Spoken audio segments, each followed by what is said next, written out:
Hey, what is going on, guys? Inferno LH here, and welcome back to another underrated weapons video. Very quickly, before we get on into the weapons, I just want to say a couple things. If you have any underrated weapons that you can think of or that you use, please leave a comment down below saying what underrated weapons that you have, and I may get to them in a future video. Also, I will leave the link to my Discord server in the description of this video if you want to go ahead and join that. Also, could you please like and subscribe to my channel? I'd really appreciate it. Anyways, let's get straight on into the weapons. Our first weapon on today's list is the Possessed Hatchet. This is actually a pretty good weapon, and it's not very difficult to get. Pretty easy. It is obtained as a drop from Golem, a boss that you're gonna be fighting anyways, but you may not get this weapon. It's not rare by any means, but it's not like you may not get it, but if you're going melee, I would really recommend getting this weapon, refighting Golem a few times and getting this thing, because it's actually pretty great. It does 80 base melee damage, which it's not that much base damage considering where you're at in the game, but these Possessed Hatchets, you actually throw them, so it's kind of a ranged melee weapon, I guess you could say, and you throw multiple of the Possessed Hatchets at a time. So, as you can see in the gameplay here, you're actually throwing them at a pretty fast speed, so that 80 damage makes up for how many you throw. Another bonus that it has is it kind of locks onto your enemy. It's not like a full lock on, but it will actually curve and move towards the direction of the enemy you're throwing it at, or the closest enemy. As you can kind of see here in the gameplay, for some bits, you can see the Possessed Hatchets that I'm throwing are curving towards Golem, just to increase my accuracy and hit him a lot more, which really does help with your overall DPS. Overall, the Possessed Hatchet is just really great weapon. I would really recommend going for this weapon if you're melee. I don't know why more people don't use this, or maybe they do. I'm sure some people do, but I'm not sure why more people don't use this.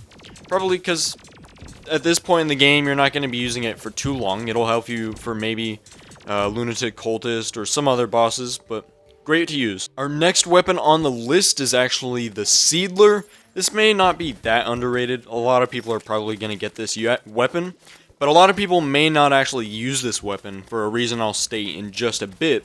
But this weapon is a drop from Terraria, so it's really easy to get. You're going to be fighting Terraria anyways, although you may get unlucky and have to keep fighting Terraria, finding Terraria bulbs, but it's not that hard to get. It's not a rare drop at all. A reason many players may get this weapon is because it's actually used to craft the Zenith sword at the end of the game, so a lot of people are probably going for this.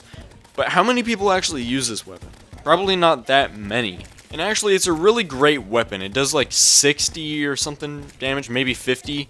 Not that much, but it has like a special attack to it, so every time you swing, it'll like spawn like a little seed that'll fly out from your weapon, and that seed will end up exploding and a bunch of like thorns or spikes will go flying around the area.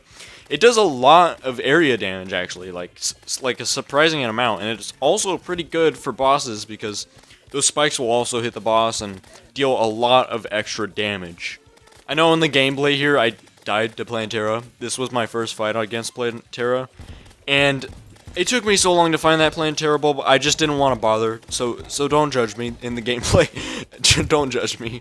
The third weapon on our list for today's video is the Lunar Portal Staff, and this is actually a really great weapon. I believe it's even better now because they made a buff to it, but this is actually a sentry. Yeah, a sentry. Who uses sentries? I swear, nobody in the game, well, maybe sometimes.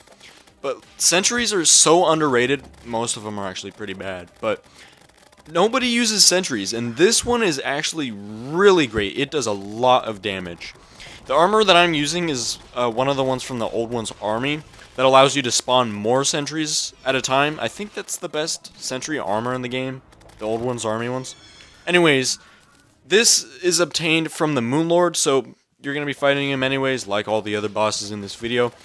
Fairly easy to get. Moonlord's not too difficult, I guess. Maybe it kind of is, depending on your gear. But this is a really great weapon for sentries. It is the best sentry in the game, and it does 100 base damage, which is quite a bit, considering, like, those lasers they shoot out, it's going to deal a lot of DPS. As you can see, each sentry that you place down, I only got 5 or so. You might be able to get more. I didn't really optimize my gear setup.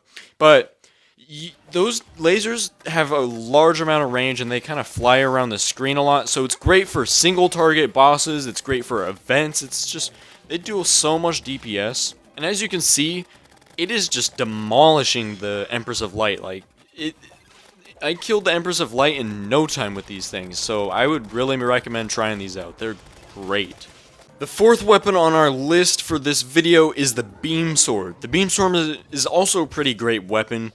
It's underrated for a few different reasons, but you can get this as soon as you enter hard mode. It is just a drop from armored skeletons, which are a common enemy underground. You find those everywhere in the dungeon, just underground caves. But it's a fairly rare drop chance from them, so you're not going to find this weapon too often. I mean, if you farm for it, you might get it. It's not that rare, but kind of. Anyways, this weapon is pretty great. It's not going to go too far in the game. You can use it for mechanical bosses, and I would recommend moving on for this weapon after that. But it's pretty decent as soon as you get into hard mode. It does like 51 damage or something, I think. Base damage. Which isn't too bad, considering just getting into hard mode, but it also shoots a beam sword, so it has a little projectile. I believe it only pierces one enemy and then disappears, so that's not that great, but swords having a ranged attack is always a great bonus, so it's really helpful. And as you can see here in the gameplay, it deals pretty decent DPS against the Destroyer, actually.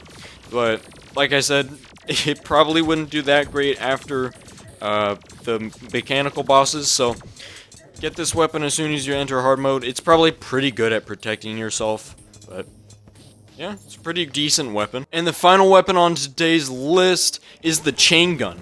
The chain gun is actually really good. It's probably the second best ranged weapon in the game. Well, maybe like third, underneath the SDMG and the Vortex Beater. This is a really great weapon. It only does, the base damage isn't that much. I think it was only like maybe 30 something. But it has some really great effects that I will mention in just a second. This weapon is obtained from the Frost Moon. It's kind of out of the way. You have to go and fight the Frost Moon. It's just a drop from the sand tanks. I don't think it was that rare at all, but if you do the Frost Moon, you're pretty much guaranteed to get one of these. But this, like I said, this weapon is actually really great. It does like 30 base damage, not that great in itself, but in the gameplay you can see I'm pairing it with Chlorophyte bullets, which is just really good bullets, so that'll increase your base damage quite a bit, and Chlorophyte bullets will lock onto targets and home in on them, meaning you can hit your target a lot more often. But this gun shoots very, very fast. As you can see, it is shooting many bullets within 1 second. So that really makes up for the base damage that it does. So it deals quite a high DPS. Also, another nice little added bonus, it has a 50% chance not to consume ammo whenever you shoot. And I'm pretty sure that can also be combined with like armor sets and other things too. So 50% chance to not consume ammo, that is really nice. This weapon overall is really great. It could probably carry you through Moonlord and Lunatic Cultist, so I would really recommend getting this weapon. But anyways, that is going to be it for today's video. If you did enjoy this video, could you please like and subscribe to my channel? I would really appreciate it, as over 90% of people who do watch my videos are not subscribed. I will also leave the link to my Discord server in the description of this video if you want to go ahead and join that. Also, like I said at the start of this video, if you have any underrated weapons that you would like to see in one of these videos, please comment them down below, and I will most likely get to them in a future video. But anyways, that is going to be it, and goodbye.